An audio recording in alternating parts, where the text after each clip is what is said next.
నల్గొండ జిల్లా మునుగోడు నియోజకవర్గం గట్టుపల్ మండల కేంద్రంలో ఆచార్య కొండా లక్ష్మణ్ బాపూజీ 109వ జయంతి సందర్భంగా కొండా లక్ష్మణ్ బాపూజీ కాంస్య విగ్రహాన్ని మునుగోడు శాసనసభ్యులు కోమటిరెడ్డి రాజగోపాల్ రెడ్డి ఆవిష్కరించారు.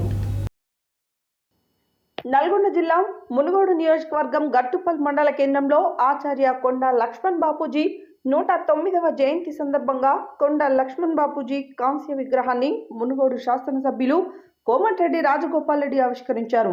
అనంతరం ఆయన తన చేతుల మీదుగా విగ్రహ ఆవిష్కరణ జరగడం నా అదృష్టంగా భావిస్తున్నాను అన్నారు.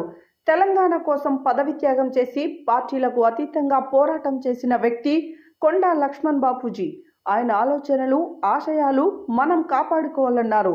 2009లో తెలంగాణ ఎంపీలమందరం ప్రత్యేక రాష్ట్రం కోసం ఉద్యమంలో పోరాడుతున్న సమయంలో కొండా లక్ష్మణ్ బాపూజీ ఎంతో ప్రోత్సహించేవారు. చేనేత కార్మికులు వారి నైపుణ్యంతో ప్రపంచ స్థాయిలో ఆకట్టుకున్నారు. మన నియోజకవర్గంలో అలాంటి వాళ్ళు చాలా ఉన్నారు. చేనేత కార్మికుల సమస్యలపై ముఖ్యమంత్రి దృష్టికి తీసుకువెళ్తానన్నారు. తన కోసం, తన గెలుపు కోసం పనిచేసిన ప్రతి ఒక్కరిని, చేనేత వాళ్లను తన గుండెల్లో పెట్టుకుంటానని పేర్కొన్నారు. చేనేత కార్మికులు నేసిన చీరలను ప్రభుత్వం కొనుగోలు చేసే విధంగా ప్రయత్నం చేస్తానని తెలిపారు.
చూడండి సార్ మీరు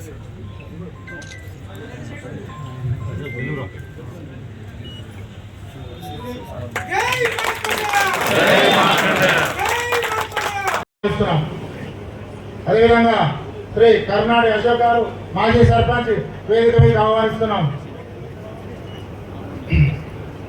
అదేవిధంగా నామని కళావతి గారు మాజీ ఎంపీటీసీ కట్టుకొల గారిని గౌరవనీయులు శ్రీ ఇంకా కూడా ఈ చేనేత మిత్ర ప్రతి నెల 3000 కార్మికులకు రావాలన్నది గతంలో పెట్టిన స్కీమ్ అనుకుంటా బీఆర్ఎస్ ప్రభుత్వం.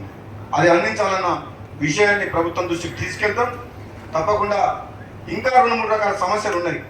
జియో ట్యాగ్ ఉన్న వాళ్ళకు కూడా రుణమాఫీ చేయాలని చెప్పేసి, అప్పటిలాగా ఒకప్పుడు సొసైటీలు ఉండేది, బ్రహ్మాండంగా పనిచేసి ఇప్పుడు సొసైటీ ఎక్కడ ఎలక్షన్ పెట్టలేదు. గత 10 ఏళ్ళలో ముఖ్యులు పిలిపించుకొని, అవసరమైతే ముఖ్యమంత్రి గారు టైం తీసుకొని, మంత్రివర్గం టైం తీసుకొని, నా సమయం వచ్చినప్పుడు, నాకు వచ్చేటప్పుడు వస్తుందేమో కానీ వచ్చినాక ఖాళీ ఉండదలుచుకొని, ఈ మధ్యన ఎలక్ట్రిసిటీ డిపార్ట్మెంట్కు రోడ్లు, ఈరోజు 2 గ్రామాలకు పోయి మొత్తం గ్రామ స్థాయి సమస్యల గురించి పరిష్కారం మొదలుపెడుతున్నాం. తప్పకుండా ఈ ప్రాంత సమస్యల గురించి, ముఖ్యంగా చేనేత కార్మికుల సమస్యల గురించి పూర్తిగా ఒక నిబద్ధతతోటి ముందుకు పోతానని చెప్పేసి కూడా మీ అందరికీ కూడా మాటిస్తున్నాం. ఏ రోజైనా ప్రభుత్వం తరఫున ఏ సమస్య అనైతికంగా స్వార్థంగా పనిచేసినప్పుడు మనం నిజంగా ఆ పేరు తీసుకునే అర్హత మనకు లేదు. నిజాయితీగా, నికాసుగా ప్రజల కోసం, కులం కోసం, బడుగు బలహీన వర్గాల పేదరికంలో కష్టాల్లో ఉన్న పేదవాళ్ళ కోసం కష్టపడాలి. ఆ రోజు నిజంగా ఆయన ఆత్మకు ఆయనకు నిజమైన నివాళులు అర్పించినట్టయితే, మీ అందరికీ నేను మళ్ళీ చెప్తున్నా, మళ్ళీ మాటిస్తున్నాను, ఇంత మంచి కార్యక్రమంలో నన్ను పిలిచి మీ పద్మశాలి సంఘం సభ్యులందరూ నన్ను పిలిచి